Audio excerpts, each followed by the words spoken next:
இன்றைக்கி நம்மளோட cook with கோமாளியில் Pooja பண்ண அஃப்கானி பன்னீர் ரெசிபி. இது ரொம்ப குயிக் அண்ட் சிம்பிளாக வந்து நம்ம பண்ணி முடிச்சிடலாம். இந்த ரெசிபிக்குள்ளே போகிறதுக்கு முன்னாடி இது வரைக்கும் நீங்கள் எங்களோட சேனலை சப்ஸ்கிரைப் பண்ணலன்னா கண்டிப்பாக சப்ஸ்கிரைப் பண்ணிவிடுங்க. மறக்காம பக்கத்தில் இருக்க பெல் பட்டனையும் ப்ரெஸ் பண்ணிவிடுங்க. இப்போ வீடியோக்குள்ளே போகலாம். நான் இங்கே வந்து 200 grams ஆஃப் பன்னீர் வந்து இந்த மாதிரி நல்லா நீளமாக வந்து கட் பண்ணி வச்சுருக்கேன். ஸோ இது கூடவே பார்த்தீங்கன்னா ஒரு 1/2 tablespoon அளவுக்கு வந்து ginger garlic paste, 1/2 tablespoon pepper powder, தேவையான அளவுக்கு உப்பு, ஒரு டேபிள்ஸ்பூன் பார்த்தீங்கன்னா ஆயில் சேர்த்துட்டு நல்லாவே வந்து கலந்து விட்டுட்டு இதை மேரினேஷனுக்காக ஒரு 10 minutes வந்து மூடி வச்சிடலாம். அடுத்ததாக வந்து 10 போல் கேஷ்யூ வந்து நல்ல சுடு தண்ணியில் வந்து ஊற வச்சுருக்கேன். இது ஒரு 10 நிமிஷம் ஊறட்டும். அடுத்ததாக பார்த்தீங்கன்னா ஒரு பேனில் வந்து ஒரு வெங்காயம் நல்லா ரஃப்பாக சாப் பண்ணி வச்சுருக்கேன். அதை சேர்த்துட்டு ஒரு 4 பச்சை மிளகா நம்ம ஊற வச்சுருக்க அந்த முந்திரி பருப்பு சேர்த்துட்டு கொஞ்சமாக தண்ணி ஊற்றி இதை வந்து நல்லாவே வந்து கொதிக்க விட போகிறோம்.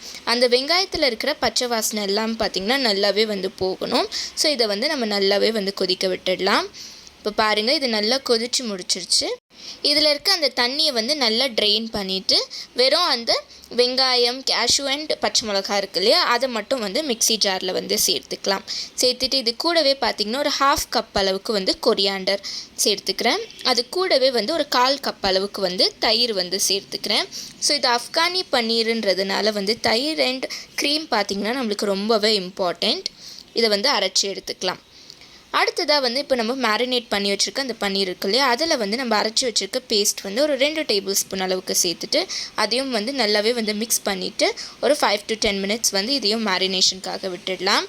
கொஞ்சமாக இதில் கார்ன்ஃப்ளவரும் வந்து சேர்த்துக்கலாம். சேர்த்துட்டு நல்லா கலந்ததுக்கப்புறமா ஒரு பேனில் வந்து கொஞ்சமாக ஆயில் சேர்த்துருக்கேன். எண்ணெய் நல்லா சூடானதுக்கப்புறமா நம்ம ரெடி பண்ணி வச்சுருக்கோம் அந்த பன்னீர் இருக்கு இல்லையா, ஸோ அதை ஒன்றா சேர்த்து நல்லா கோல்டன் ப்ரௌனாக வந்து நம்ம ஃப்ரை பண்ணி எடுத்துக்கலாம். 2 பக்கமே வந்து நல்லா வந்து கோல்டன் ப்ரௌனாக வந்து ஃப்ரை ஆகணும். அப்போ தான் வந்து நம்மளோட பன்னீர் வந்து நல்லா சாஃப்ட் அண்ட் வெளியே க்ரன்ச்சி உள்ளே சாஃப்டாக சூப்பராக இருக்கும்.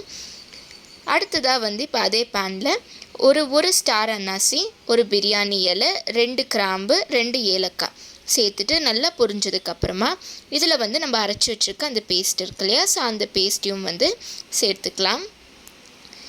இதை சேர்க்கும் போது ரொம்பவே கேர்ஃபுல்லாக வந்து சேர்த்துக்கோங்க. இந்த மாதிரி சேர்த்துட்டு இப்போ நம்மளுக்கு தேவையான spices 1/2 tablespoon garam masala, 1/2 tablespoon pepper powder, 1/4 tablespoon chaat masala, தேவையான அளவுக்கு உப்பு அண்ட் ஃபைனலி பார்த்திங்கன்னா கசூரி மேத்தி வந்து கையில் நல்லா வந்து திருக்கிட்டு அப்புறமா வந்து சேர்த்துக்கோங்க. சேர்த்துட்டு எல்லா மசாலாஸையும் வந்து நம்ம நல்லாவே வந்து கலந்து விட்டுக்கலாம். கலந்து விட்டுட்டு இதை வந்து நம்ம தண்ணியே ஊற்றக்கூடாது. தண்ணி ஊற்றாமல் வந்து நல்லா எண்ணெய் திரிஞ்சு வரத்துக்கு வந்து நம்ம மூடி போட்டு ஒரு 10 minutes வந்து குக் பண்ணிக்கலாம். இப்போ பாருங்கள் எவ்வளோ சூப்பராக வந்து எண்ணெய் நல்லா வந்து மேலே வந்திருக்கு, நல்லா பிரிஞ்சு வந்திருக்கு எண்ணெய். ஸோ இந்த மாதிரி இருக்கும்போது இந்த கிரேவியை வந்து நம்ம நல்லா வந்து கலந்து விட்டுக்கலாம். அவ்வளோதாங்க, யம்மி அண்ட் டேஸ்டியான அஃப்கானி பன்னீர் கிரேவி வந்து ரெடி ஆகிடுச்சு. ஸோ ஃபைனலி வந்து இதில் 2 tablespoon அளவுக்கு வந்து ஃப்ரெஷ் க்ரீம் வந்து சேர்த்துட்டு நல்லாவே வந்து கலந்து விட்டுக்கிறேன். இப்போ கலந்து விட்டதுக்கப்புறமா ஸ்டவ் ஆஃப் பண்ணி இறக்கி வச்சிடலாம். இப்போ நம்மளோட பிளேட்டிங்காக நம்ம பூஜா எப்படி பண்ணியிருந்தாங்களோ அதே மாதிரி தான் நம்மளும் இன்றைக்கி பிளேட்டிங் பண்ண போகிறோம். ஸோ அதுக்கு வந்து நம்ம ரெடி பண்ணி வச்சுருக்க கிரேவி வந்து முதல்ல சேர்த்துட்டு இதில் பார்த்திங்கன்னா கொஞ்சமாக வந்து ஃப்ரெஷ் க்ரீம் வந்து சேர்த்துக்கலாம். அதுக்கு மேலே வந்து நம்ம ரெடி பண்ணி வச்சுருக்க பன்னீர் சேர்த்தா யம்மி அண்ட் டேஸ்டியான அஃப்கானி பன்னீர் வந்து சூப்பர் அண்ட் யம்மியாக ரெடி ஆகிடுச்சு. ஸோ இதை வந்து ட்ரை பண்ணி பாருங்கள், அவ்வளோ டேஸ்ட்டாக இருந்ததுங்க. சான்ஸே இல்லை, அந்த அளவுக்கு யம்மியாக இருந்தது. இப்போ நான் உங்களுக்கு கட் பண்ணி காமிக்கிறேன். அந்த பன்னீர் எவ்வளோ சாஃப்டாக கட் ஆகுது பாருங்கள். வெளியே நல்லா க்ரன்ச்சியாக உள்ள சாஃப்டாக அவ்வளோ யம்மி அண்ட் டேஸ்டியாக இருக்குது. இது மட்டும் இல்லைங்க, இதுக்கு முன்னாடி எங்களோட சேனலில் நாங்கள் நிறைய cook with Comali recipes upload பண்ணியிருக்கோம். இது வரைக்கும் பார்க்காதவங்க கண்டிப்பாக பார்த்துருங்க. இந்த வீடியோ உங்களுக்கு பிடிச்சதுன்னா கண்டிப்பாக கல்பனா பிளாஸாக்கு லைக் பண்ணுங்கள், ஷேர் பண்ணுங்கள், சப்ஸ்கிரைப் பண்ணுங்கள், மறக்காமல் கமெண்ட் பண்ணுங்கள். Stay tune with the channel for upcoming videos. See you, tata, bye bye.